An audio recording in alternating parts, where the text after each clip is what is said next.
আমি ডাক্তার জাহিদুল ইসলাম, Siraj homeo pharmacy, Narsingdi বাজার, গুলপট্টি। আমি আসলে আমাদের প্রতিষ্ঠানের বয়স 95 বছর প্রায়। আমার দাদা এই প্রতিষ্ঠানের ডাক্তার ছিলেন, আমার বাবা ডাক্তার ছিলেন, আমার 2 ভাই ছিল, এখন আমি ডাক্তার। আমাদের 3 পুরুষ, হোমিও ওষুধের ব্যবসা প্লাস ডাক্তারি 3 পুরুষ।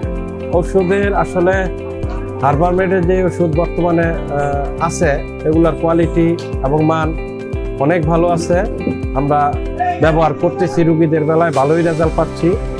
আমি আসলে অনেক ওষুধই ব্যবহার করি হার্বাল মেডের। রেসপিরিন আছে, খুব ভালো কাজ করে। ডাইলেশন মাদার টিনচার, যেমন ডামিয়া কমপ্লেক্স আছে, ডাইলেশন মাদার টিনচার তো অহরহ ব্যবহার করতেছি। হ্যাঁ, সবগুলোই মোটামুটি আমার কাছে ভালো লাগে। বর্তমানে যা ওষুধ আছে মার্কেটে কোনো দিক থেকে খারাপ না। ওষুধের কোয়ালিটি এবং গুণগত মান অনেক হার্বাল মেডের ওষুধ অনেক ভালো। ওকে, ধন্যবাদ। আসসালামু আলাইকুম।